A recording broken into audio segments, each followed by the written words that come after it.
세 번째 밤의 뒷부분입니다. 저번 시간에 했던 이야기들을 좀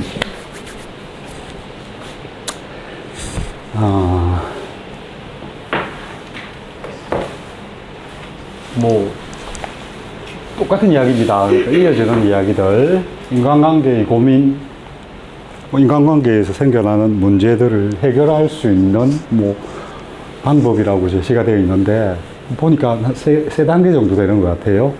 그러니까 어떤 과제가 있으면, 어떤 해야 될 일이 있으면, 인간관계에서 어떤 해야 될 일이 있다 그럴 때에는 그 과제가 누구의 과제인지를 먼저 생각을 하고, 그 다음에 내가 해야 될 일일지 아니면 내가 개입하면 안 되는 일일지 그 부분을 구분을 하고요.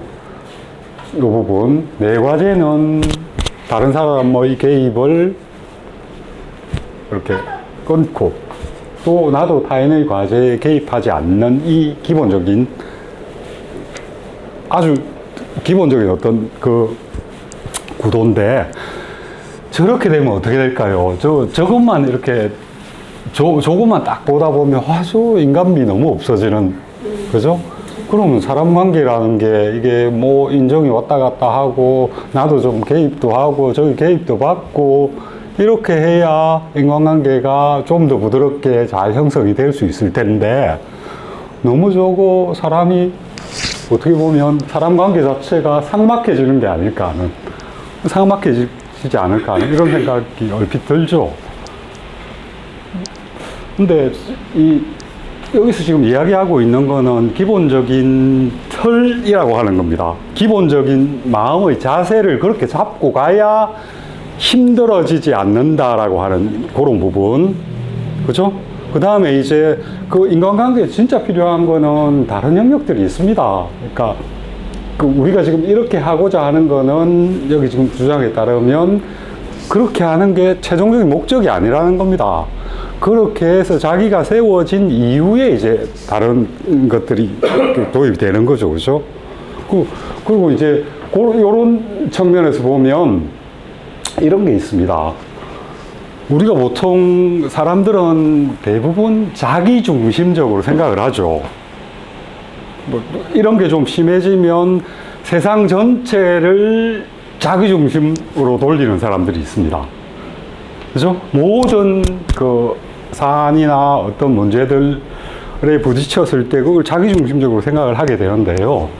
얼핏 보면 이렇게 과제를 분리해버리는 것, 이게 자기중심적으로 살아가는 어떤 삶의 태도처럼 보일 수 있는데, 자세히 들어가서 보면 자기중심적인 어떤 삶이라는 게 어떤 거냐 하면,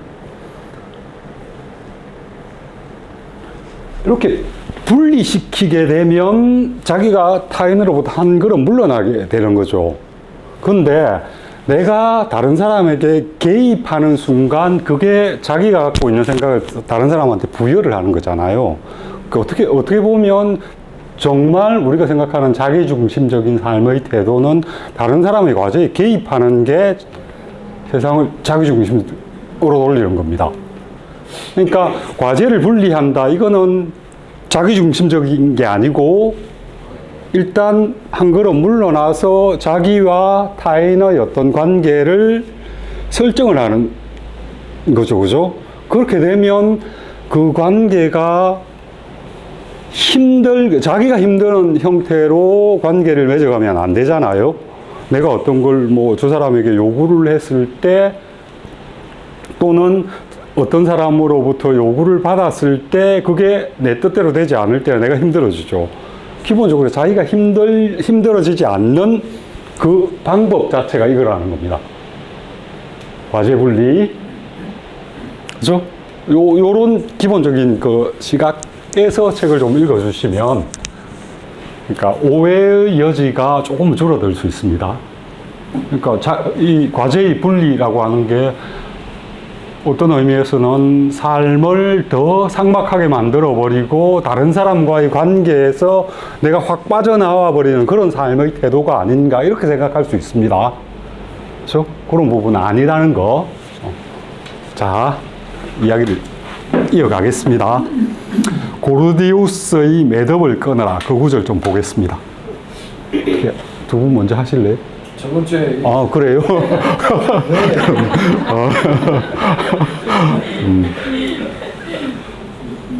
먼저 하면 좋은 거 아닌가요? 기도보에서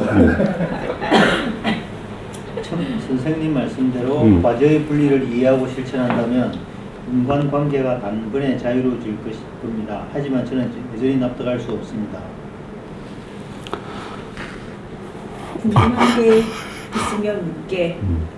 과제의 분리는 이론적으로는 전혀 흠잡을 데가 없어요. 타인이 나를 어떻게 생각하느냐, 나에 대해 어떤 평가를 내리느냐, 그것은 타인의 과제라서 내가 어떻게 할 수 있는 문제가 아니다. 나는 내 인생에 거짓말을 하지 않고 할 일만 하면 된다. 이 모든 이야기는 그야말로 인생의 진리라고 해도 무방할 정도로 옳은 말입니다. 하지만 생각해 보세요. 논리적으로나 도덕적으로나 그렇게 행동하는 것이 옳다고 할 수 있을까요? 타인과 경계선을 긋고 사는 삶이, 그건 저를 걱정해서 내미는 손길마저도 참견하지 마 하고 뿌리치는 꼴이잖아요. 타인의 고의를 짓밟는 게 아닙니까? 자네는 알렉산드로스 대왕을 알고 있나? 알렉산드로스 대왕이요? 네, 세계사에서 배웠습니다만. 기원전 4세기경에 활약한 마케도니아의 국왕이지. 그가 프리지아로 원정을 나갔을 때 그곳 신전에 기둥에 묶여있는 전차 한 대가 있었다네. 과거 프리지아의 국왕이었던 고르디우스가 단단히 묶어두라고 명령을 내려서 그렇게 해둔 것이었지. 당시에 전차를 묶은 매듭을 푼 자는 아시아의 왕이 되리라 하는 전설이 있었다네. 그런데 어찌나 복잡하고 단단하게 메어놓았던지 머리깨나 쓴다 하는 자들이 앞다투어 도전했지만 아무도 풀지 못했네. 그런데 알렉산드로 대왕이 어떻게 한 줄 아나? 전설의 매듭을 보란듯이 풀고 아시아의 왕이 되었군요. 아니, 알렉산드로스 대왕은 단단하게 묶인 매듭을 보자마자 단검을 꺼내 단칼에 끊어버렸네. 와우. 그때 알렉산드로스 대왕은 이렇게 말했다고 하네. 운명이란 전설에 의해 결정되는 것이 아니라 스스로 개척하는 것이다 라고. 나는 전설의 힘 따위는 필요하지 않다. 내 손으로 운명을 개척하겠다 라는 뜻이지. 알려진 대로 그 후 알렉산드로스 대왕은 중동부터 서아시아 전역을 지배하게 되었지. 사람들에게 고르디우스의 매듭으로 알려진 유명한 일화일세. 이렇게 복잡하게 얽힌 매듭, 즉 인간관계의 실타래는 더 이상 기존 방법으로는 풀 수 없네. 완전히 새로운 수단으로 끊어야 하지. 나는 과제의 분리를 설명할 때마다 고르디우스의 매듭을 떠올린다네. 하지만 누구나 알렉산드로스 대왕이 될 수는 없는 노릇이잖아요. 그가 매듭을 끊었던 일화도 그것이 다른 누구도 하지 못한 행동이었기에 지금까지도 영웅담처럼 내려오는 것이 아닙니까? 과제의 분리도 마찬가지예요. 금으로 베어버리면 간단하다는 것을 알지만 그게 말처럼 쉽지 않아요. 왜냐? 과제를 분리하면 결국 사람들과의 인연도 끊어지게 되니까요. 사람을 고립시키는 거죠. 선생님이 말씀하신 과제의 분리는 인간의 감정을 완전히 무시하고 있습니다. 그렇게 해서 어떻게 좋은 인간관계를 만들 수 있답니까? 만들 수 있네. 과제의 분리는 인간관계의 최종 목표가 아니야. 오히려 입구라고 할 수 있지. 입구라고요?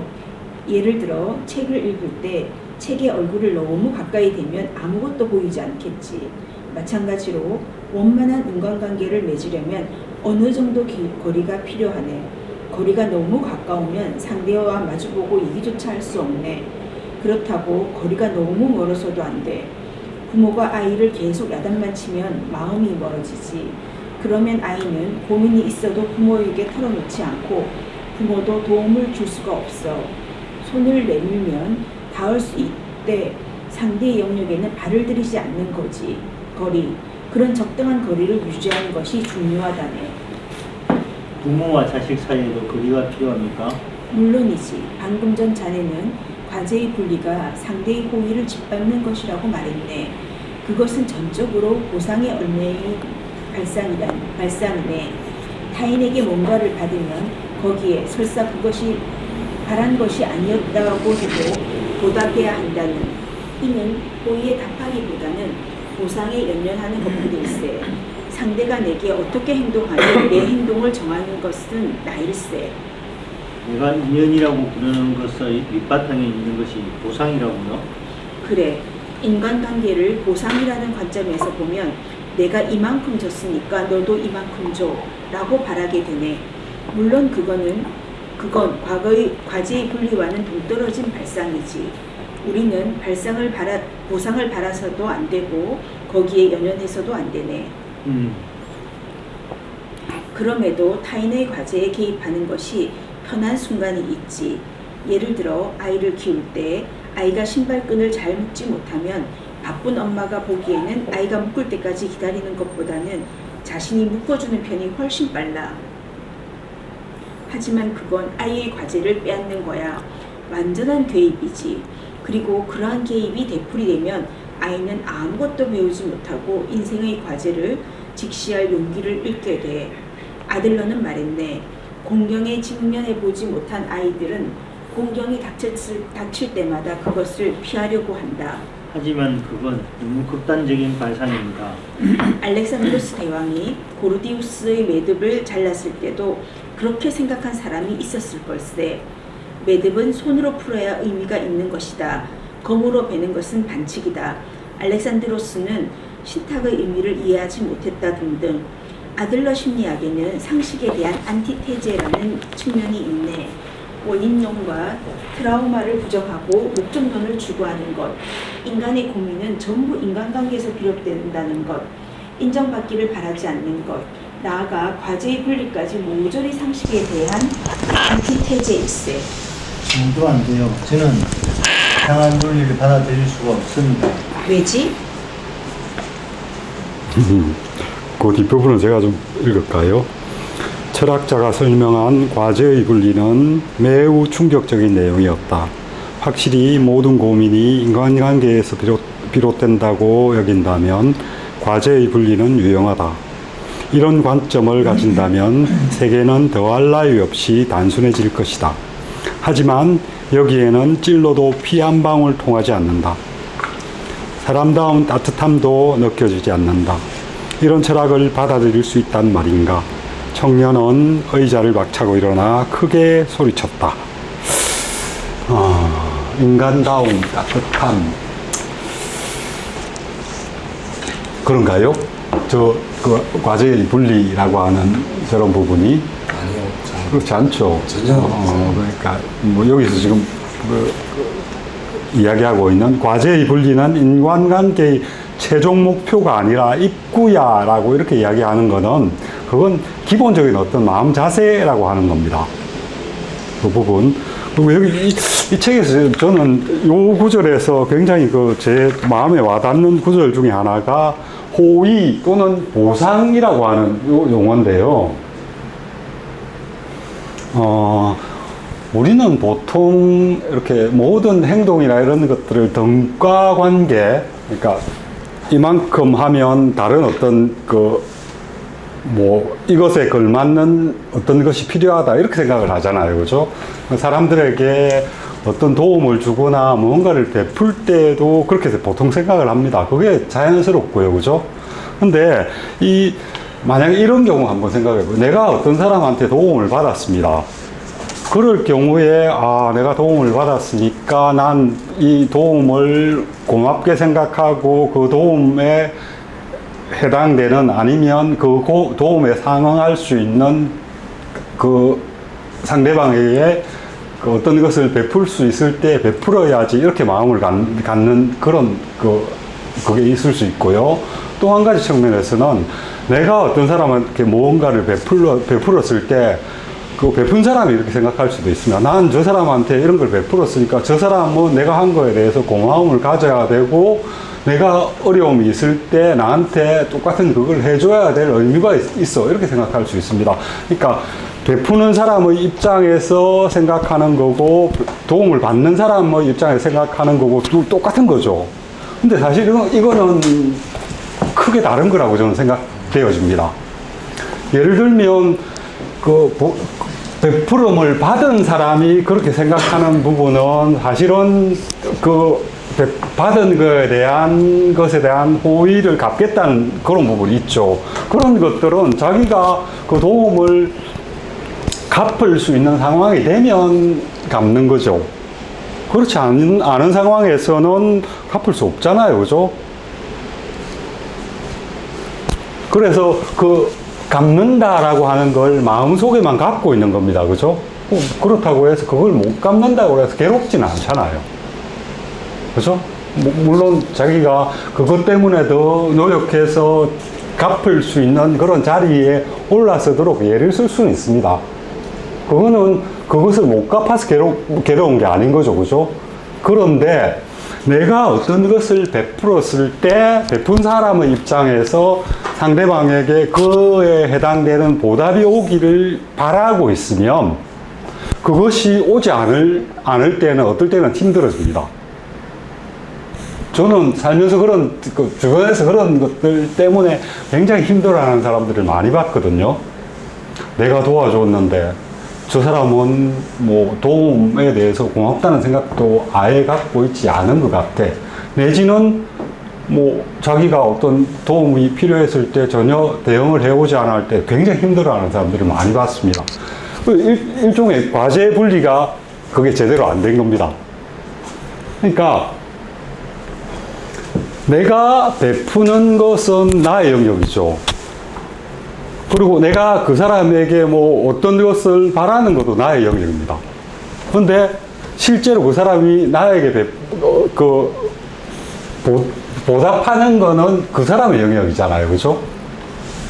그게 이렇게 뒤섞여 있을 경우에는 어떤 경우는 굉장히 사람을 힘들게 만듭니다. 그래서 뭐 몇 년 전에 큰 뭐 기사 같은 게 나왔는데 어릴 때 도와줬는데 저 녀석 성공하고 나니까 내 어려움에 대해서는 전혀 도와주지 않네 라고 해서 뭐 소송까지 제기하고 뭐 이런 경우들도 봤거든요. 그게 뭐 저는 그게 돈의 문제 때문에 그런 건 아니라고 생각합니다. 그렇게 생각하는 사람의 마음이 그만큼 힘들어지는 거죠. 내가 베풀었는데 그 베풀음에 대한 것들을 받지 못하는 것. 등가 관계라고 해도 그 영역이 좀 나뉘어질 필요가 있는 거죠. 내가 할 수 있는 영역. 내가 할 수 있으니까 한 거고. 그렇게 이렇게 선을 그어 놓으면 어떤 의미에서는 그것 때문에 자기가 힘들어지지 않을 수 있으니까. 아들러 생각의 그 가장 중요한 지점 중에 하나가 저는 그렇습니다. 자기의 삶이 힘들어지지 않는 것, 그게 가장 중요한 것 중에 하나입니다. 그게 기본적인 거선이 지켜져야만 다른 어떤 것들을 뭐 무리가 생기지 않는 방향으로 인간관계를 이끌어갈 수 있습니다. 그런 부분. 네. 그거 giver, taker, 네. give and taker 그거 누가 뭐 성공했느냐 그런 이야기 들어보셨죠? 비슷하지 않아요? 못 들어보셨어요? 어떤 사회에서 이제 성공한 사람들의 이제 분류를 해가지고 어떤 유형의 사람이 더 성공했는지를 한번 조사해 본 적이 있는데 그 기버는 바라지를 않고 먼저 주는 사람, 예. 테이크는 자기 주는 것 없이 받기를 원하는 사람. 기브 앤 테이크는 등가 관계로서 내가 준 만큼 받고 받을 만큼 주는 그런 사람 중에 누가 성공했느냐 했을 때 그냥 기브 앤 테이크는 그냥 그 평상적인 평균적인 수준을 성공하고 테이크는 그다지 인정을 못 받고 그렇죠. 네. 성공 잘 못하는데 아주 크게 성공한 사람들은 기버가 많답니다. 그런데 이 소위 완전히 망한 사람들 파산자 중에도 기버 성격이 가는 사람이 많더라고요. 그래서 기버가 아주 성공했든지 완전히 망했든지 둘 중에 하나인데 그 차이는 둘 다 이제 기버로서의 성격을 갖고 있지만은 기부를 했는데 여기에 대해서 뭐 보상을 바라지는 않았지만 보상을 안 한다든지 감사의 마음을 갖지 않는 사람에 대해서 성공한 사람들은 철저하게 네. 손절을 했고 예. 그 망한 사람들, 파산한 사람들은 그럼에도 불구하고 계속 기부로서 행동했다. 그런데 마치 뭐 이런 심리관에 대해서 아들려가지고 좀 생각이 나네요. 그럴 수 있겠네요. 준다라고 하는 것도 무작정 주는 거가 좋은 건 아니잖아요. 그죠?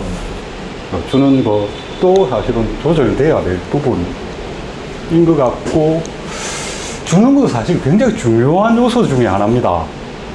준다라고 하는 게, 뭐, 많은 걸 가진 사람이 줄 수 있는 건 아니거든요. 그렇죠? 보통 우리 삶에서 보면 비슷한 상황이거나 좀 더 어려운 상황에 있는 사람들이 주는 것에 대해서 오히려 더 적극적인 사람들이 많습니다. 뭐 어떻게 보면 자꾸 주다 보면 못 모을 수도 있어서 그런 그것도 있지 않나 하는 생각이 드는데, 그만큼 준다라고 하는 건 사실 제가 보기에는 공감하는 능력이 있다라는 겁니다. 자기가 공감하는 능력이 있어야 줄 수 있습니다. 근데 거기서 이제 공감이 너무 지나치면 받아야 된다고 생각을 하게 되겠죠. 줬으니까 받아야 된다.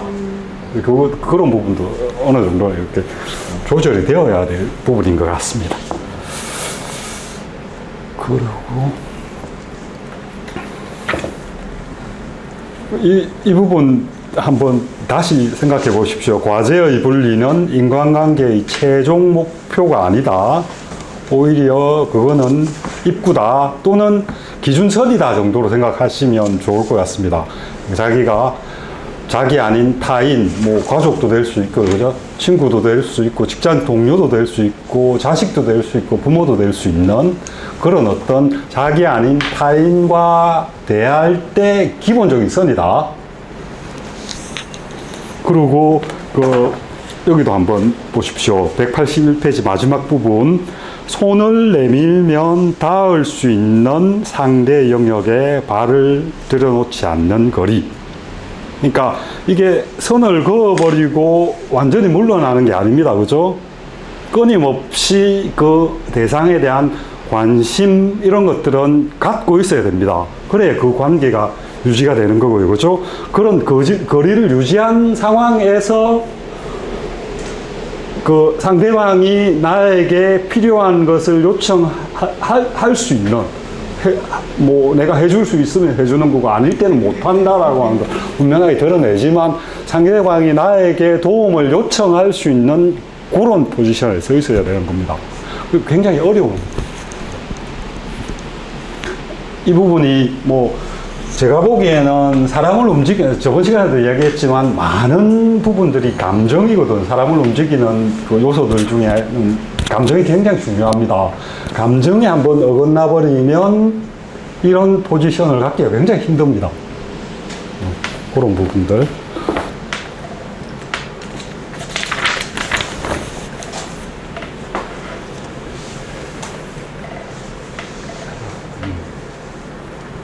예, 요거 그대로 뽑아놨고요.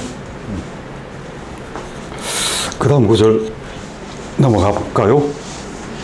인정욕구는 부자유를 강조한다. 이전 시간에 인정욕구 그 부분 했습니다. 그죠? 어떻게, 저는 옛날부터 불만이었습니다. 어른들은 젊은이들을 향해 하고 싶은 일을 해 라고 말합니다.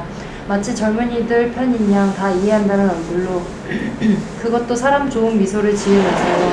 하지만 그건 그들이 생판남이고 아무런 책임을 지지 않아도 되는 관계니까 할 수 있는 말이라고요. 반면에 부모님이나 선생님이 좋은 학교에 가, 안정적인 직업을 구해 라고 이래라 저래라 잔소리를 하는 것은 단순한 개입이 아닙니다. 오히려 전적으로 책임을 지르는 태도죠.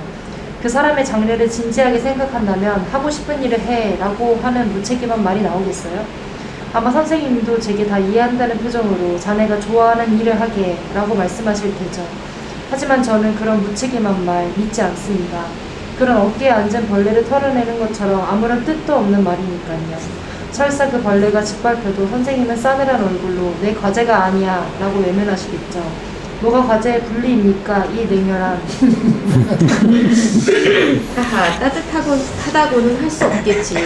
요컨대 자네는 어느 정도는 개입이 필요하다. 내 길을 타인이 결정해줬으면 좋겠다. 이 말인가? 어쩌면요. 이런 겁니다. 타인이 내게 무엇을 기대하는지, 내게 어떤 역할을 바라는지 판단하는 것은 그렇게 어렵지 않습니다. 반면 내가 하고 싶은 대로 사는 것은 굉장히 어려워요. 나는 무엇을 하고 싶은가, 무엇이 되고 싶고 어떤 인생을 살고 싶은가. 그런 구체적인 그림이 떠오르지 않으니까요. 누구나 명확한 꿈이나 목표를 갖고 있다고 생각하면 큰 오산입니다. 선생님은 잘 모르시겠지만. 자네 말대로 타인의 기대를 충족시키며 사는 것은 어렵지 않네. 내 인생을 타인에게 맡기면 되니까. 가령 부모가 깔아놓은 레일 위를 달린다. 여기에는 다소 불만을 느낄지언정 길을 헤맬 일은 없지. 하지만 내 갈 길을 스스로 결정하려고 들면 어떨까? 당연히 이리저리 헤매게 되겠지. 어떻게 살아야 할까라는 현실이 벽에 부딪히게 돼. 제가 타인에게 인정받고 싶은 이유가 바로 그겁니다. 지난번에 선생님은 신에 대해 말씀하셨죠. 인간이 신의 존재를 믿었던 시대라면 신이 보고 있다라는 믿음이 스스로를 지배하는 규율이 될 수 있다고 말입니다. 신에게 인정받는다면 굳이 타인에게 인정받을 필요가 없겠죠. 하지만 그런 시대는 아주 오래전에 끝났습니다. 그렇다면 다른 사람이 보고 있다라는 믿음에 기대어 스스로를 다스릴 수밖에 없죠. 타인에게 인정받기 위해 반듯한 삶을 사는 것, 타인의 시선이 내게 이정표가 되는 겁니다. 타인에게 인정받는 삶을 택할 것인가 아니면 인정받지 않아도 되는 자유로운 삶을 택할 것인가 중요한 문제이니 함께 생각해보세요. 다른 사람의 시선을 신경 쓰고 다른 사람의 안색을 살피면서 사는 인생, 다른 사람이 소망을 이룰 수 있게 거들면서 사는 인생, 자네 말대로 이정표가 될지도 몰라. 하지만 너무 부자연스러운 삶 아닌가? 그럼 왜 그런 부자연스러운 삶을 택하는 것일까? 자네는 자꾸 인정 욕구라고 하는데 명확하게는 누구에도 미움을 받고 싶지 않아서 그러는 걸세. 일부러 미움을 사고 싶은 사람이 어디 있겠습니까? 맞아. 자네 말대로 미움을 사려는 사람은 아무도 없어. 하지만 이렇게 생각해보세나. 누구에게도 미움을 사지 않으려면 어떻게 해야 할까? 답은 하나밖에 없네. 언제나 다른 사람의 안색을 살피면서 모든 사람에게 충성을 맹세하는 것. 만약 주변에 10명의 사람이 있다면 10명 전원에게 충성을 다하는 거지. 그러면 당장은 누구에게라도 미움을 받지 않을 걸세. 그런데 여기에는 큰 모순이 기다리고 있어. 미움받고 싶지 않다는 일념에서 10명 전원에게 충성을 맹세하면 마치 포퓰리즘에 빠진 정치가처럼 하지 못할 일을 할 수 있다고 약속하거나 책임지지 못할 일까지 떠맡게 될 소지가 있네. 물론 그 거짓말은 머지않아 발각될 테고 그리고 신용을 잃고 인생은 더욱 고달파지겠지. 물론 계속된 거짓말로 인해 받게 되는 스트레스도 상상을 초월하네. 자네는 이걸 이해해야 돼. 타인의 기대를 충족시키려고 살면 그리고 내 인생을 타인에게 맡기면 자신에게뿐 아니라 주변 사람들에게도 계속 거짓말을 하게 되는 삶을 살게 된다는 걸. 그러면 자기 중심적으로 하고 싶은 대로 살라는 말씀입니까? 과제를 분리하는 것은 자기중심적인 것이 아니야. 타인의 과제에 개입하는 것이야말로 자기중심적인 발상이지. 부모가 자식에게 공부를 강요하고 진로와 배우자감까지 간섭한다. 이게 자기중심적인 게 아니면 뭔가? 그러면 자식이 되어가지고 부모의 의향이 뭐든 개의치 않고 자기 좋을 대로 살면 된다는 말씀입니까? 자기 인생을 원하는 대로 살면 안 되는 이유라도 있나? 참. 선생님은 허무주의자이면서 무정부주의자이고 동시에 향락주의자로군요. 이제 질리다 못해 헛웃음이 나옵니다. 부자유스러운 삶을 택한 어른은 지금 이 순간을 자유롭게 사는 젊은이를 보고 향락적이라고 비판하지.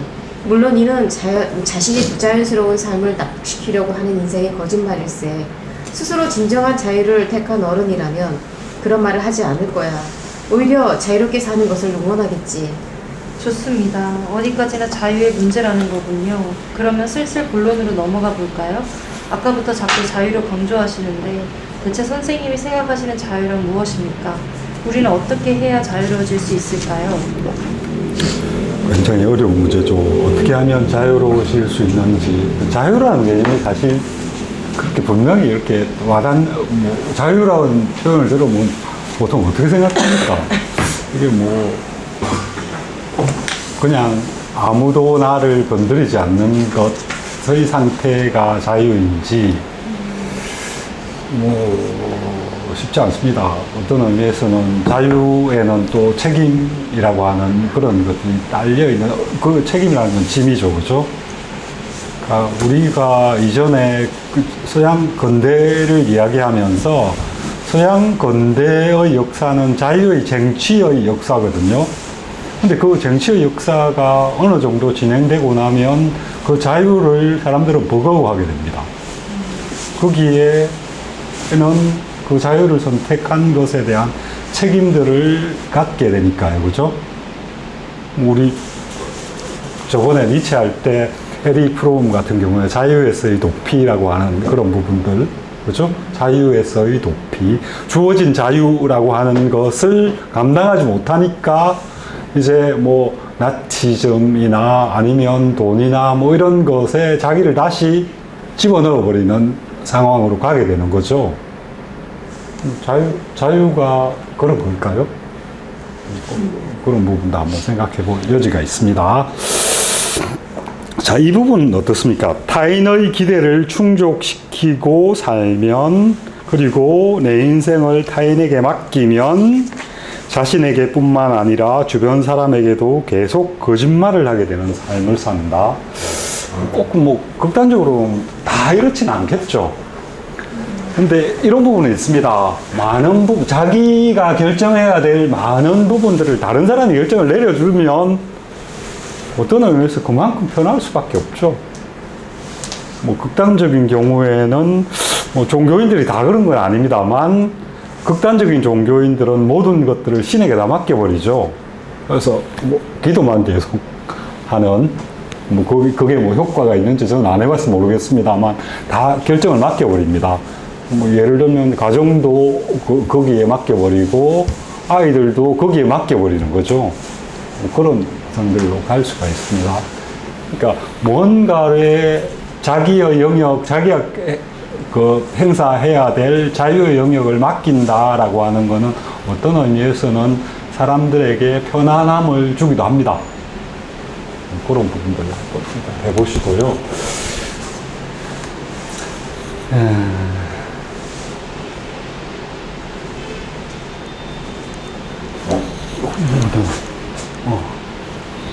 이 부분은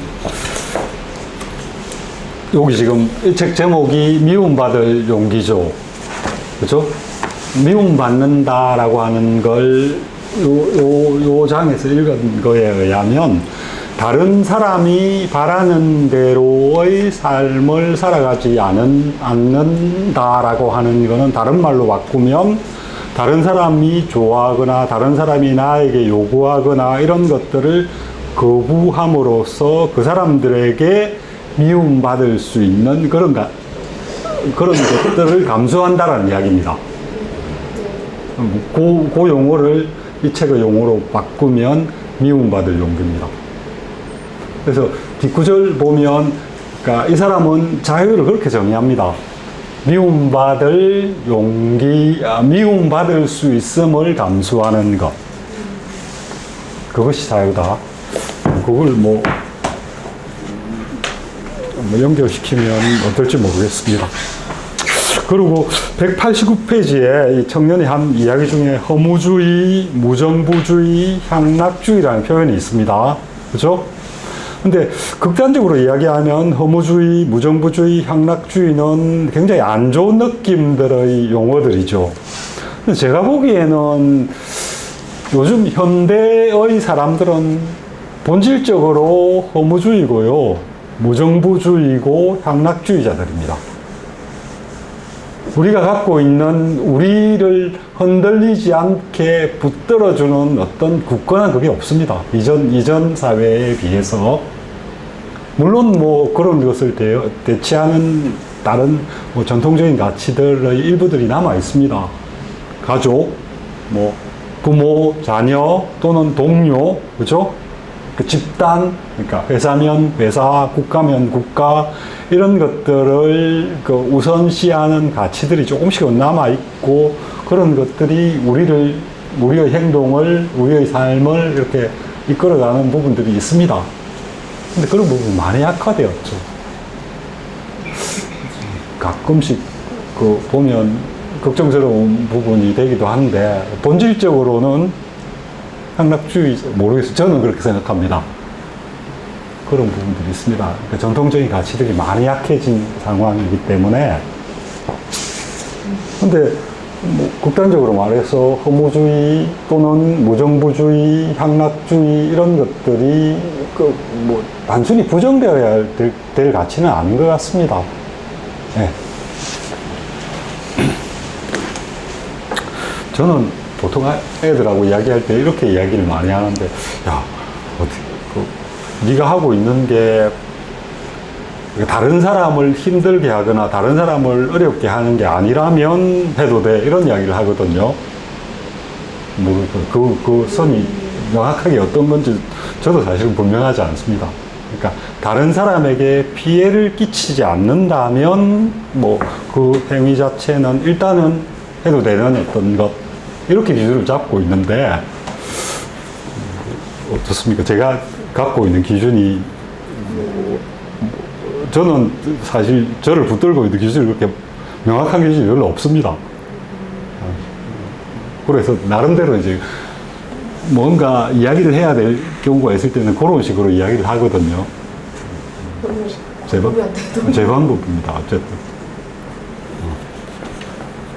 한번 그런 부분을 생각해 보십시오. 이전의 가치들 이런 거를 가지고 요즘 아이들이나 한참 자라는 세대들에게 그 가치를 이렇게 합리적으로 설명해서 그들을 이렇게 받아들이게 만드는 건 저는 쉽지 않다고 생각합니다. 그래서 뭐 속된 말로 말싸움에서 어른들이 질 가능성이 굉장히 큽니다. 그렇게 되면 이제 감정이 거기에 개입되기 시작하면 거기에서부터 갈등이 생겨나겠죠. 그래서 그런 부분도 좀 생각해 볼 여지가 있습니다. 내가 갖고 있는 가치가 어디에 기반을 하고 있는지, 우리 이전에 살았던 어른들이 가졌던 가치를 그대로 물려받아서 나도 모르게 그냥 그게 제대로 된 가치라고 받아들이고 있는 게 아닌지, 그런 것들 점점 이제 시간이 가면서 그런 부분들을 좀 많이 생각하게 됩니다. 가치관이 조금씩 달라지니까. 자유를 좀 볼까요? 자유라고 하는 것, 그 다음 장입니다. 철학자. 어떻게 할까요? 제가 먼저 하고. 예. 누구?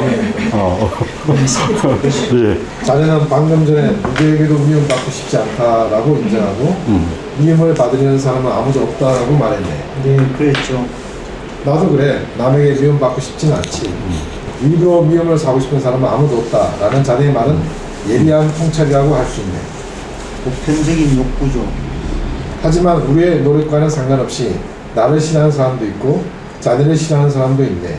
이 또한 사실이지. 자네는 누군가가 자네를 싫어할 때 혹은 싫어하는 것 같다고 느꼈을 때 어떤 기분이 들었나? 한마디로 말해서 괴로웠습니다. 왜 나를 싫어할까? 내 말이나 행동에 뭐가 잘못되었나? 이렇게 할 걸 그랬나? 저렇게 할 걸 그랬나? 끊임없이 고민하고 자책했습니다. 타인에게 미움받고 싶지 않은 마음은 인간에게 극히 자연스러운 욕망이며 충동일세. 근대 철학의 아버지로 불리는 칸트는 그러한 욕망을 가리켜 경향성이라고 했지. 경향성이요? 그래, 본능적인 욕망, 충동적인 욕망이라는 뜻일세. 그러면 그런 경향성에 이끌린 채, 다시 말해 욕망이나 충동에 이끌려 사는 것, 비탈길을 굴러내려가는 돌멩이처럼 사는 것이 자유일까? 그렇지 않지. 그런 삶은 욕망과 충동의 노예가 될 뿐이라네. 진정한 자유란 굴러내려가는 자신을 아래에서 밀어 올려주는 태도가 아닐까? 아래에서 밀어 올려준다고요?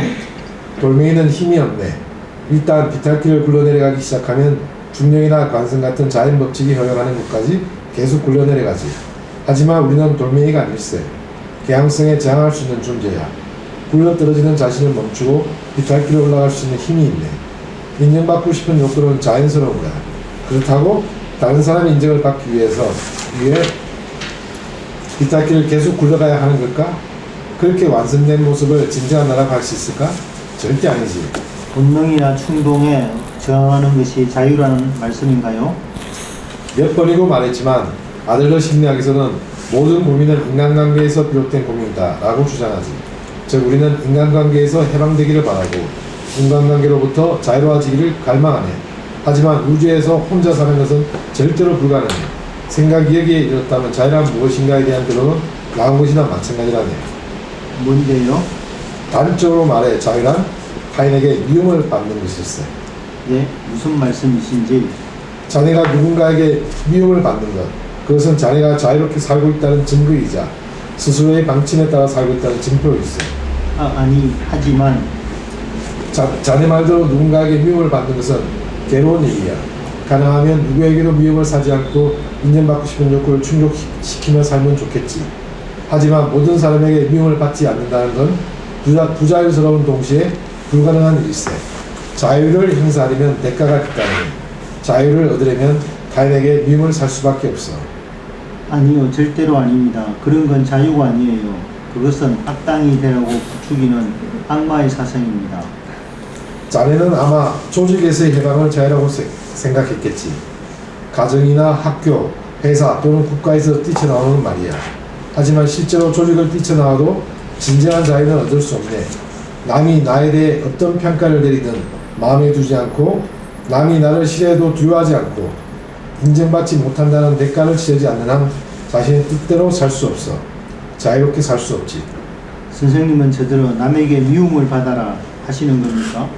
미움 받는 것을 두려워하지 말라는 뜻일세. 하지만 그건 일부러 미움받을 짓을 하라고 부추기거나 나쁜 짓을 저지르라고 하는 것이 아닐세. 그 점을 오해해서는 안 되네. 잠깐만요. 그러면 질문을 바꾸겠습니다. 그렇다면 인간은 자유의 무게를 견딜 수 있을까요? 인간이 그렇게 강인한 존재입니까? 가령 부모에게 미움을 받아도 상관없다. 그렇게 독선적으로 행동할 수 있을까요? 부모에게 미움을 받아도 괜찮다는 것도 독선적으로 행동하라는 것도 아닐세. 그저 과제를 풀게 하라는 거지. 자네를 별로 좋아하지 않는 사람이 있다면 그건 자네의 과제가 아니야. 역으로 나를 좋아해야 한다. 이렇게 애를 썼는데 좋아하지 않는 게 이상하다 라고 생각하는 것도 상대의 과제에 개입하는 보상적 발상이라네. 미움을 살 가능성을 두려워하지 않고 앞으로 나간다. 비탈길을 굴러가듯이 살지 않고 눈앞에 언덕을 올라간다. 그것이 진정한 자유일세. 만약 내 앞에 모두에게 사랑받는 인생과 나를 싫어하는 사람이 있는 인생이 있고 이 중 어느 한쪽을 선택해야 한다고 치세. 나라면 주저하지 않고 후자를 택할 것세. 남에게 어떻게 보이느냐 보다 내가 원하는 삶을 살고 싶으니까. 즉 자유롭게 살고 싶은 거지. 선생님은 지금 자유로우십니까? 자유롭네. 남이 나를 싫어하지 않았으면 좋겠지만 싫어해도 상관없다고요? 그래, 나를 싫어하지 않았으면 좋겠다라고 바라는 것은 내 과제야. 나를 싫어하느냐 마느냐 하는 것은 타인의 과제고, 나를 탐탁지 않게 생각하는 사람이 있다고 해도 나는 거기에 개입할 수 없네. 물론 전에도 말했듯이 말을 물가로 데리고 가는 노력은 할 것세. 하지만 거기서 물을 마시느냐 마시지 않느냐 하는 것은 그 사람의 과제지. 그게 결론입니까? 행복해지려면 미움받을 용기도 있어야 하네. 그런 용기가 생겼을 때 자네의 인간관계는 한순간에 달라질 것이다.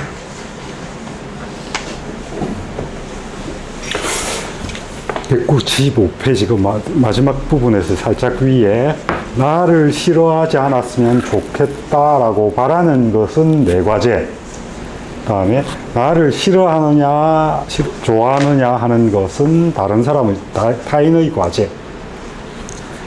그러니까 내가 어떤 사람이 나를 싫어한다면 그 사람에게 좋은 사람이 되도록 내가 바뀔 수는 있죠. 어떤 노력을 할 수는 있죠. 근데 그것이 그 사람의 뜻대로 살아가는 건 아니죠. 그러니까 여기 말이 좀 미묘해가지고 이런 부분도 좀 분명히 해야 됩니다. 그러니까 내가 다른 사람이 싫어하지 않은 사람이 되고 싶다라고 하는 그런 믿음은 뭐 사람들은 누구나 다 가지고 있으니까요, 그죠? 그런데 그럼에도 불구하고 다른 사람이 나를 미워한다면 그거는 그 사람들의 과제니까 내가 하는 것을 그 사람의 어떤 것에 맞추어 갈 수는 없습니다. 내가 어떤 노력을 할 수는 있어요, 그죠? 그런 부분들, 그것도 좀 분명히 해야 될 부분이고요. 그 다음에 여기 자유에 대해서 이야기하는 부분이, 글쎄, 이 부분이 이렇게 남이 나에 대해 어떤 평가를 내리든 마음에 두지 않고, 남이 나를 싫어해도 두려워하지 않고, 인정받지 못한다는 대가를 치르지 않으면 자신은 자신의 뜻대로 살 수 없다. 이것도 조금은 극단적인 표현인데요. 그런 부분이 있다는 겁니다. 내가 어떤 행위를 했을 때, 어떤 결정을 내렸을 때 모든 사람들이 나를 좋아하는 경우도 없겠지만은 모든 사람들이 나를 싫어하는 경우도 없습니다. 그죠? 어떻게 보면 이 글자 그대로 보면 굉장히 극단적인 표현인데, 그렇지만 이 안에 들어있는 메시지는 뭐냐면, 내가 어떤 일을 할 때, 내가 뭐 미움받으려고 어떤 일을 하는 건 아니지 않습니까? 내가 어떤 생각을 가지고 이야기를 했을 때 그것에 대해서 싫어하는 사람이 있을 수 있다라고 하는 것도 받아들이라는 겁니다. 그렇죠? 그리고 삶이라는 거는 한순간 또는 하나의 사건으로 모든 게 종결되는 그게 아니죠. 굉장히 긴 어떤 텀을 갖고 있는 거죠.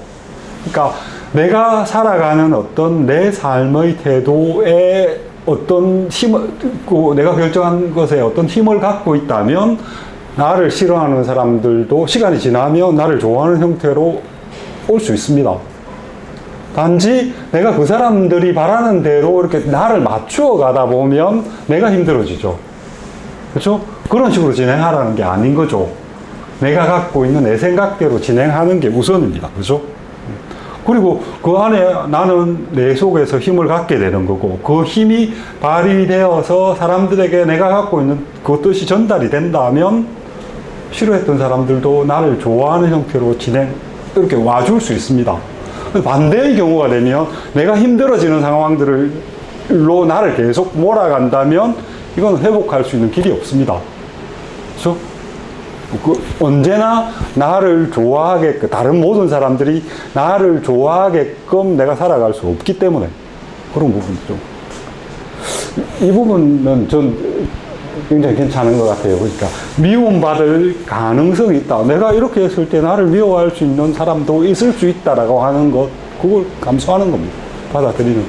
그걸 받아들일 수 있는 용기라고 하는 거예요. 그러니까 그런 부분. 이 부분도 책에서 제가 발췌를 해놓은 부분인데, 미움받을 가능성을 두려워하지 않고 앞으로 나아간다. 앞으로 나아간다는 표현은 이전에도 계속 말씀드렸지만, 지금의 나보다 더 나은 나, 그죠? 지금의 나보다 더 나은 나로 가는 게 이제 앞으로 나가는 거고요. 비탈길에 굴러가듯이 살지 않고 눈앞에 언덕으로 올라가는 것도 앞으로 나아간다는 의미 있고. 그렇습니다. 이 부분은 조금 전에 이야기했고요. 정말 가슴에 와닿는 내용이에요. 내가 조금 더 젊은 날에 이런 걸 좀 알았으면 더 용감하게 살았을 것 같은데. 그런가요? 그럴까요? 근데 이런 생각을 하는 건 좀 나이가 들고 나서이지 않겠어요? 나이가 들고 나서, 다행히 우리는 나이가 들어도 앞으로 살아야 될 시간들이 이전의 우리 아버지, 할아버지들보다는 이런 생각을 하고 나서 살아가야 될 시간들이 훨씬 길잖아요. 그런 부분 생각하시면. 참, 저는 제발 나 좀 건드리지 마. 나 좀 내버려둬. 나에 대해서 충고하지 마. 그냥 냅둬. 내가 알아서 할게. 맨날 외치고 소리치고 그렇게 하는데도 마음속으로는 신경 쓰였거든요. 그렇게 이야기할 때. 안 쓸 수 없죠. 일단 어쨌든 이런 식의 자세를 가지고 노력하면서 살려고는 애썼지만 끊임없이 나에 대해서 이런 태도가 잘못된 건 아닌가, 내가 너무 오만한 거 아닌가, 이런 걱정을 하면서 살아온 것 같아요. 그게 아까 이런 태도를 가지는 삶 자체가 인간관계를 삭막하게 만드는 건 아니라는 거죠. 네. 그러니까 다른 사람들이 우리에 대해서 뭐 간섭을 하고 조언하고 이런 것들이 내가 내 선에서는 언제나 나의 행보 또는 내가 갖고 있는 생각이 옳은가 아닌가, 과연 이 길일까 아닐까를 끊임없이 고민하게 만드는 요소인 건 분명합니다. 그 안에서 그게 있어야 내 생각이 오히려 더 단단해질 수 있고요. 아니면 잘못된 결정을 내릴 수 있는 어떤, 내가 뭐 다 알고 있는 건 아니고 내가 모든 결정을 가장 최상으로 내릴 수 있는 사람은 아니지 않습니까? 그죠? 그런 요소가 분명히 있습니다. 그 아마 대부분의 사람들도 그럴 것 같고요. 뭐 아들러 같은 사람들도 아마 그랬을 겁니다. 기본적인 선이 그거라는 거죠. 그렇게 이야기해 줄 수 있는 사람들, 오히려 어떤 의미에서는 내 삶에 가끔씩 한 걸음씩 이렇게 툭툭 들어와 주는 사람도 필요한 것 같습니다. 다, 가족이나 동료나 뭐 이런 사람들은 그런 사람들의 역할을 해줄 텐데, 자기가 흔들리면 안 되죠, 근데. 그렇죠? 브레이크 거는 사람들이잖아요. 그러니까 나오더라고요. 항상 그래요. 보통 그 감정적인 싸움 같은 게 일어나는 경우에는 그게 지나친 한 걸음 들어오는 게 아니라 상대방의 생각을 나에게 너무 강하게 그걸 하면 그 감정적인 어떤 반발이 일어날 수밖에 없고, 그러면 본질적인 게 아니라 다른 것까지 다 싸잡혀 들어가서 막 뭉텅이가 되어버리죠. 보통 그런 것 같아요. 누가 나한테 끼어들든 안 끼어들든 결과는 같은 것 같아. 그러니까 나도 남의 일에 절대 끼어들면 안 된다. 그게 결과적으로 내 생각대로 사는 건 나 하나면 되지 절대 끼어들면 안 된다. 저도 자꾸 다짐하면서 끼어들면 안 된다. 그렇게 생각해. 결국 결과를 바꾸지 못하기 때문에. 예. 계속 얘기하는 우리가 더 관계를 더 안 좋기만 좋게 내게 만드는 예. 가만히 둬도 그러니까 하여튼 그렇죠. 이렇게 하다가 어차피 바꿀 수 없기 때문에 예. 자기 물줄기는 자기가 조절하는 겁니다. 그러니까요. 네. 타인에 의해서 그 방향이 돌아가는 게 아니기 때문에.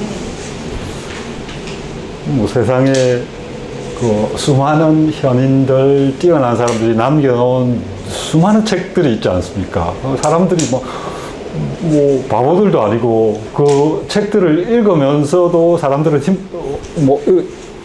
굽이치면서 살아가고 있잖아요. 그죠?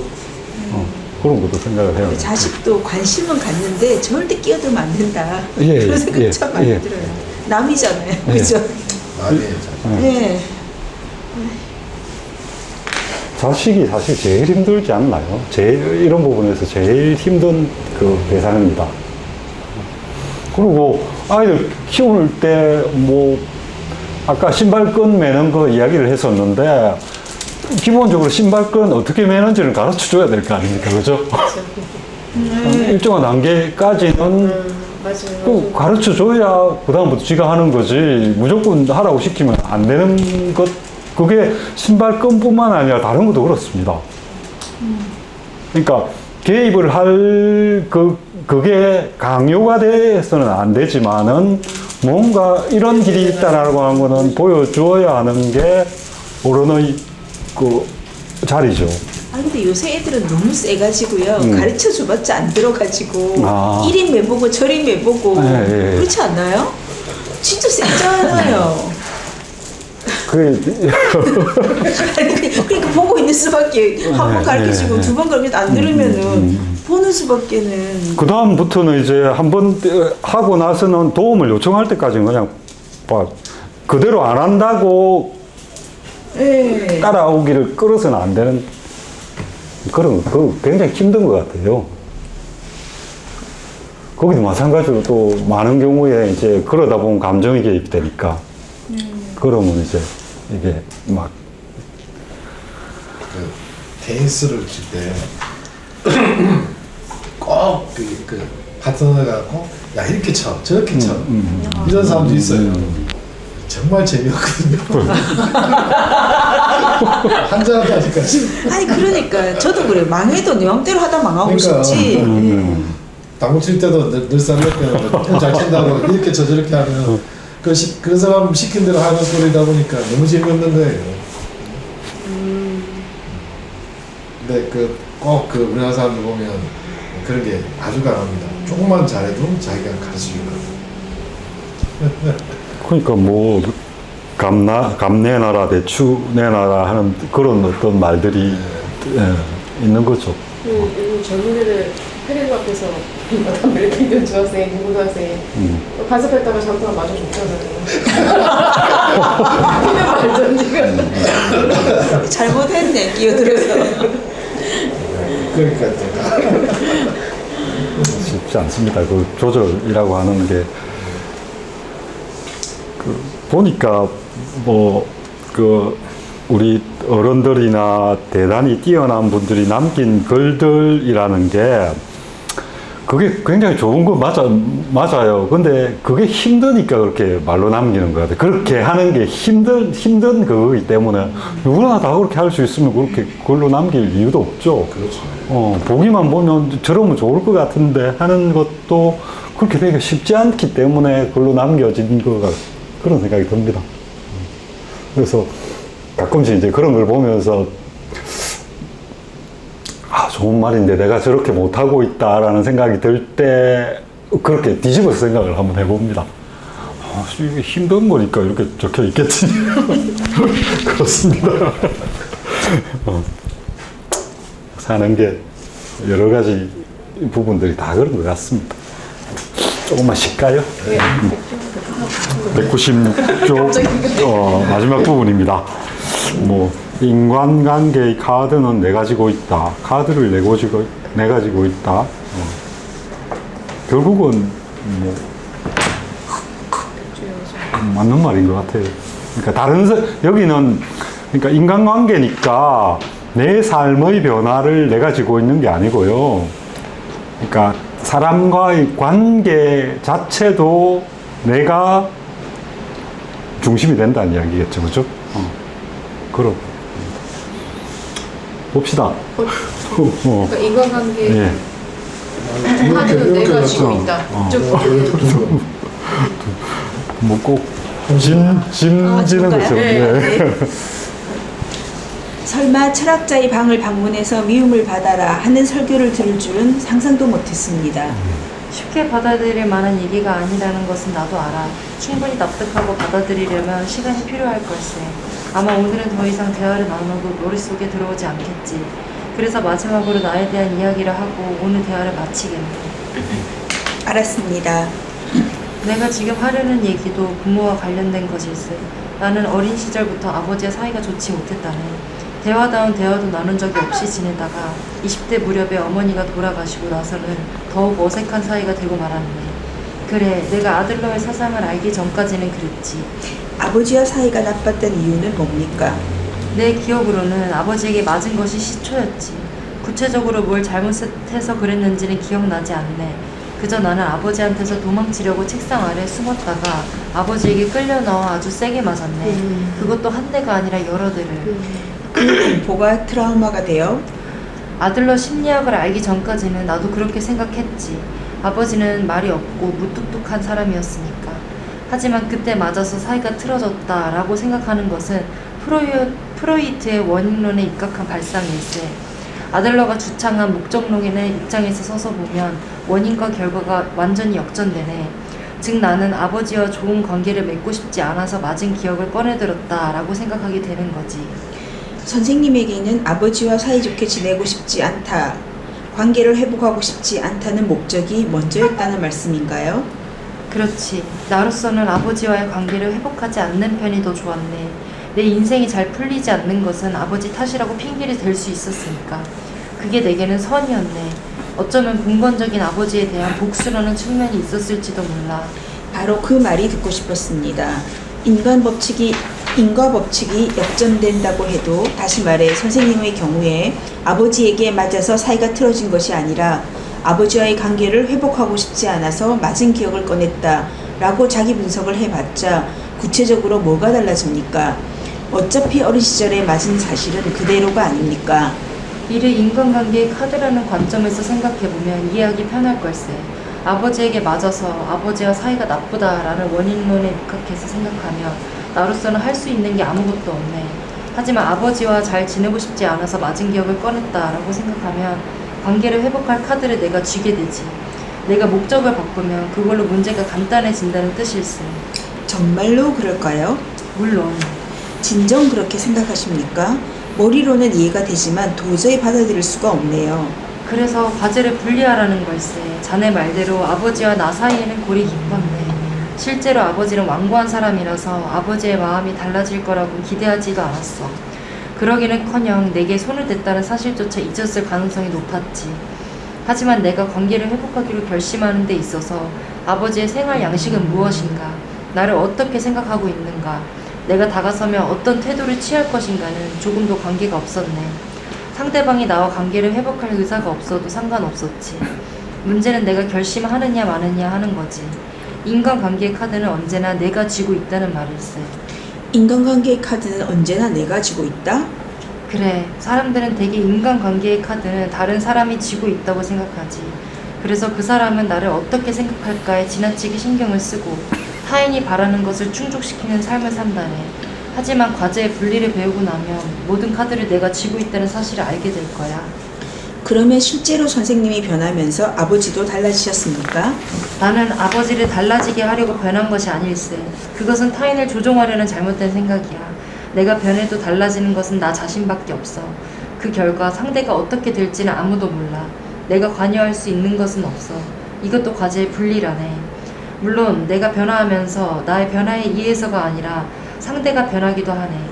대개는 변할 수밖에 없지. 그래도 그것이 목적은 아니라네. 변하지 않을 가능성도 있어. 어쨌든 타인을 조종하는 수단으로 자신의 말과 행동을 바꾸는 것은 단언컨대 잘못된 발상일세. 타인을 조종해서는 안 되고 조종할 수도 없다. 이 말씀이죠. 인간관계라고 하면 보통 두 사람의 관계 혹은 다수와의 관계를 떠올리지. 그런데 자기 자신이 먼저라네. 인정받는 데에만 혈안이 되어 있으면 인간관계의 카드는 언제나 남이 가질 수밖에 없어. 인생의 카드를 남에게 맡길 것인가, 내가 줄 것인가의 문제라네. 과제의 분리, 그리고 자유에 대해 한 번 더 시간을 들여 천천히 생각을 정리해보게. 다음번에도 이곳에서 기다리겠네. 알았습니다. 혼자 곰곰이 생각해 보겠습니다. 그럼 선생님, 마지막으로 하나만 더 묻겠습니다. 물어보게. 결국 선생님은 아버지와 화해하셨습니까? 물론이지. 나는 그렇게 믿고 있네. 아버지는 만년의 병을 얻어 돌아가시기 수년 전까지 나와 가족의 보살핌을 받아야 했네. 그러던 어느 날 여느 때와 마찬가지로 아버지를 돌보고 있는 내게 아버지가 고맙다라고 하시더군요. 아버지의 사전에 그런 말이 있는지조차 몰랐던 나는 정말 놀랐네. 그리고 살아온 날들에 감사했지. 아버지를 돌보는 동안 나는 내가 할 수 있는 것, 즉 아버지를 물가에 모시고 가는 것까지는 했다고 생각하네. 그리고 다행히 아버지는 물을 마셔주셨지. 나는 그렇게 믿네. 고맙습니다. 그러면 다음번에도 이 시간에 찾아뵙겠습니다. 나도 즐거웠네. 나야말로 고마워. 서양의 그 철학 사조 중에 하나가 스토아파라고 하는 바가 있습니다. 그렇죠? 그 스토아파는 자기 자신의 삶을 안정되고 편안하게 유지하는 걸 목표로 두고 있었던 철학 사조인데, 그 사조 안에 들어가 있는 내용의 핵심은 이렇습니다. 내가 할 수 있는 일과 내가 할 수 없는 일을 구분하는 것. 어떻게 보면 여기서 나의 과제, 타인의 과제 이렇게 쭉 나누죠, 그죠? 그 구도는 스토아파의 구조가 굉장히 비슷합니다.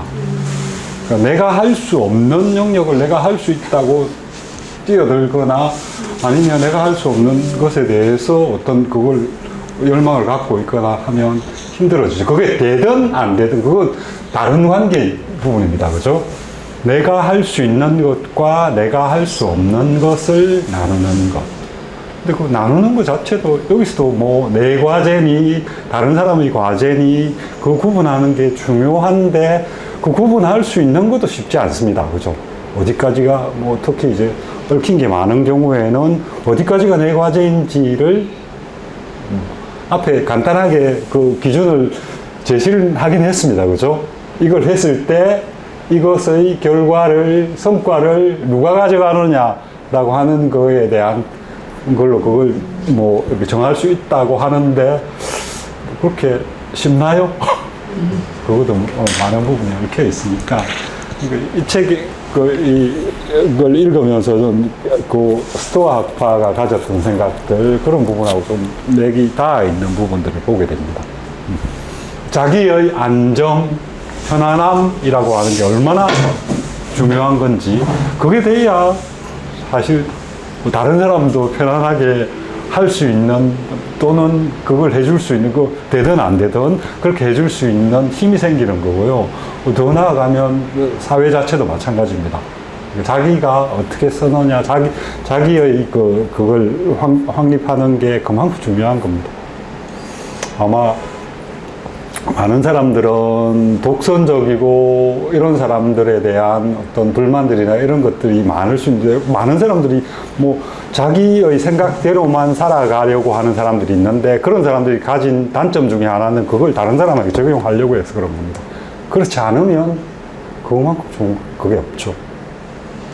세상의 원칙이나 꼭 어떻게 해야 된다라고 하는 걸 진짜 그것만 이렇게 떼서 이렇게 바라봤을 때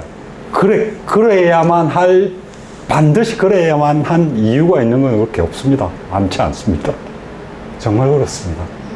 그래서, 내가 어떤 생각을 갖고 있고, 내 삶을 어떻게 이끌어 가겠다는 원칙을 자기 안에서 갖는 그거는 굉장히 중요합니다만, 그것과 마찬가지로 그걸 다른 사람에게 적용하지 않으려는 태도도 더 중요합니다. 그건 이 세상은 우리 혼자만 살아가는 게 아니잖아요. 그죠? 그런 부분들. 네.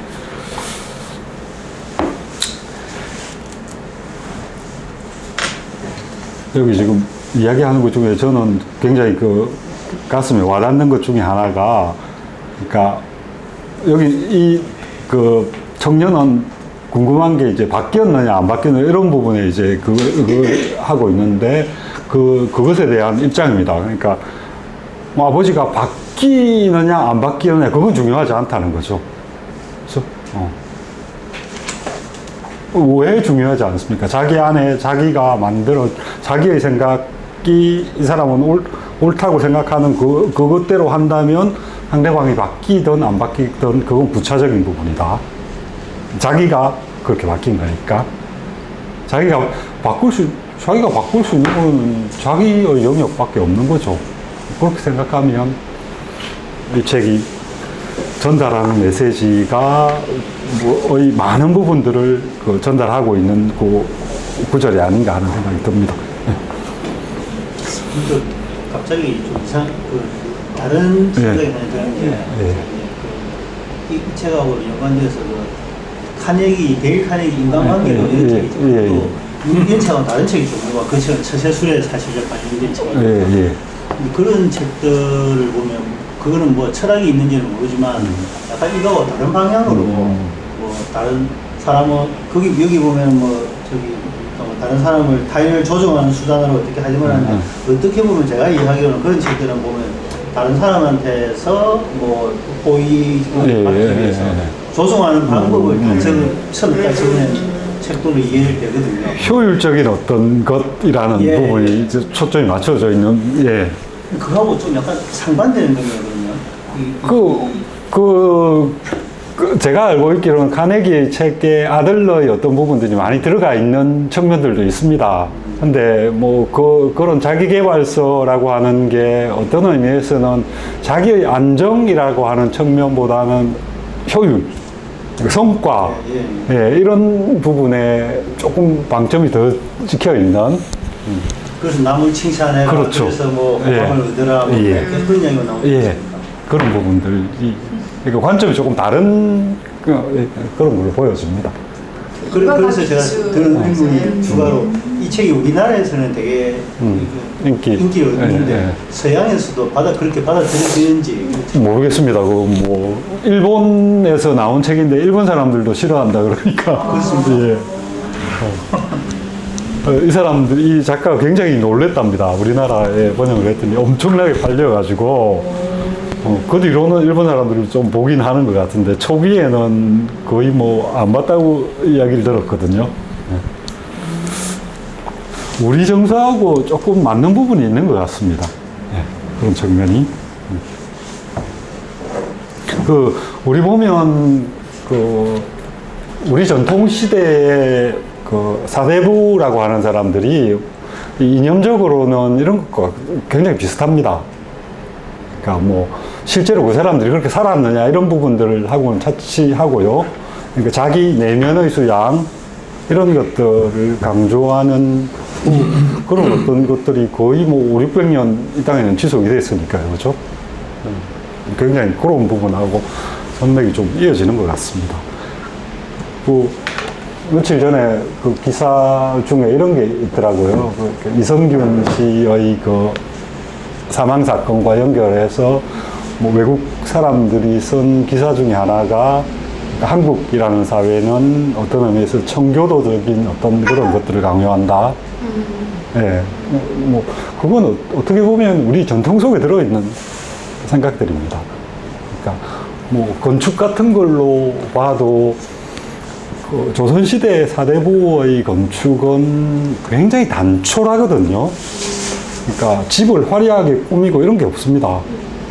뭐, 집에, 뭐, 중국 같은 경우에는 집을 화려하게 장식하고, 뭐, 이렇게, 뭐, 조각도 굉장히 다양하게 하고, 이런 그런 그 전통들이 있는데, 우리 조선시대 사대부의 그 가옥 같은 경우에는 그 장식 같은 것들을 거의 하지 않습니다. 단촐하게 하고요. 마당 같은 경우에도 거의 없습니다. 마당은 화려하게 꾸미지 않습니다. 꽃 같은 거 심는 거에도 굉장히 절제되어 있는 그런 형태로 그걸 하죠. 그 사람들도 돈은 필요했었고, 뭐, 다른 방향으로 여러, 실제로는 뭐, 상단 같은 데 투자하고 뭐, 이런 건 있었다 그러는데, 외형적으로 그걸 드러내지 못합니다. 절대로. 그러니까, 뭐, 어떻게 보면 청교도적인 그런 거랑은 좀 다르지만은, 그러니까, 자기의 절제라고 하는 부분은 우리의 전통 속에 굉장히 많이 들어있는 거.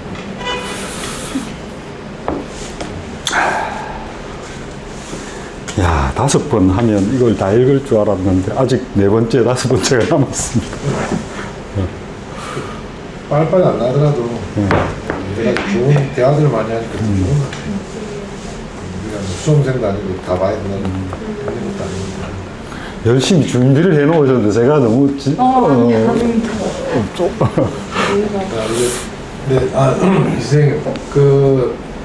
방학 때 그냥 강의하는 게 낫죠? 학기 상황이 좀 어떠십니까?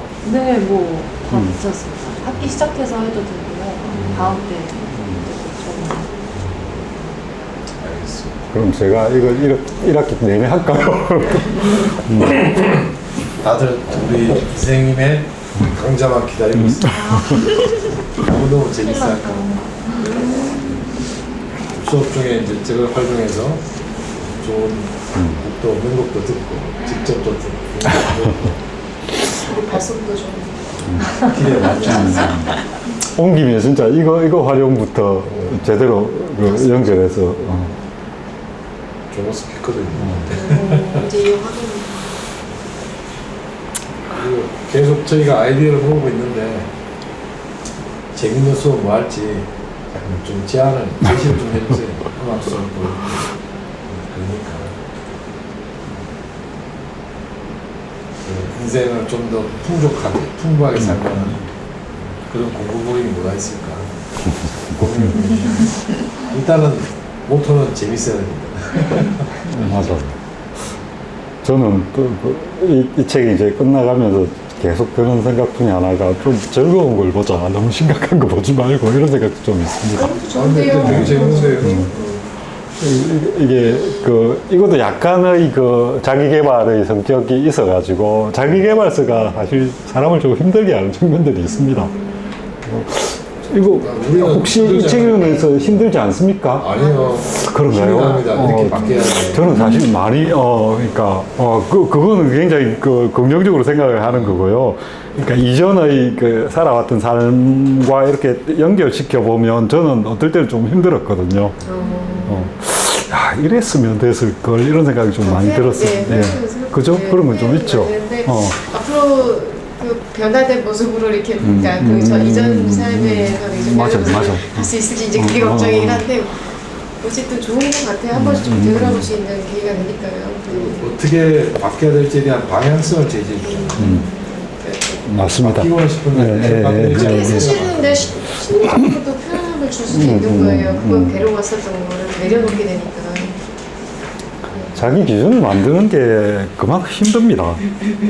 자기 기준이 이렇게 좀, 그래서 책을 읽기도 하고, 어디 가서 좀 더 아는 사람들한테 이야기를 듣기도 하는데, 그걸로 완전히 또 금방 세워지면 좋은데, 그렇진 않죠, 또. 야, 오늘은 여기까지 하겠습니다. 조금 일찍 끝나는데. 변호사님하고 세 분하고는 어떻게 하시는 사이세요? 아 얘기 안 하셨나? 네, 안 하셨어요. 이렇게 다채로운 분을 많이 하시는지. 보물주의 따님실. 아, 맞다. 그거 하셨구나. 아, 네네, 안녕하세요. 그래서 저희를 쫓아내라고 아, 네네. 빨리 나가라고 오셔가지고 네네. 사정사정하면서 그때 공식적으로는 그러니까 이 건물의 관리인이십니다. 아, 그렇구나. 아니, 그러면은 평소에 수업 오시는 여기 또 두 분 더 계시잖아요. 네. 그분들은 어떻게 하시는 관계세요? 지은정. 주미숙님 말고 지은정 언니는 친구. 지은정 그분 누구시죠? 지은정 수학 선생님이었던 수학생님은 아, 수학 선생님. 대학 때 친구. 아, 대학 동창이세요? 네, 예. 아, 대학 때 친구고. 대학 때 친구고. 예. 성원이는 네. 제가 테니스. 친한 동생 오래된 시합 아, 테니스 거의 네. 15년 이렇게 관계 오래 테니스 엄청 잘 쳐요. 아, 그러시구나.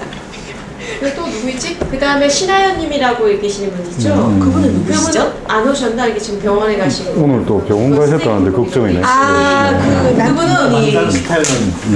아, 네네네네. 그분은 그 월요일날 모임에 네. 그 강봉구 의장님의 와이프하고 아시는 분이 같이 성당 다니는데 이게 수업 얘기를 하니까 듣고 싶다고 오시는 분이 이렇게 연결로 이렇게 해서 오신 분인데 대단하시다, 진짜. 이렇게 해서 월요일날 모임도 그런 분들 하여튼 우리도 불러주셔서 너무 감사합니다. 아이고 그렇죠. 수요일날 이렇게 이번에 꽉꽉 쳐가지고 잘 오셨죠? 그나저나, 네. 네, 그러니까 네. 또 보고 싶은 책 있으면 네. 추천해 주셔가지고 우리가 또 계속 다음에 말씀드리지만 네. 아는 분들로 네. 팀을 만들어서 강좌 하나 열어달라 이렇게 하셔도 돼요. 맞아요. 그래, 여러 네, 여섯 번 명만 말씀은 돼도. 드렸는데 생각보다 그렇죠. 어렵습니다. 네, 예. 이렇게 막 오실 만한 분들한테 말씀을 드리는데도 생각보다 그게 그렇게 잘. 잘 안 돼요. 예. 한 두 번 와봐야 돼요. 그러니까 일단 한번 와보면 그럴 텐데. 네. 첫 걸음이 어려워요. 예, 뭐 책을 그- 읽어가야 되는 거 아니냐. 그러니까 전혀 아니라 해도. 나도 뭐 예.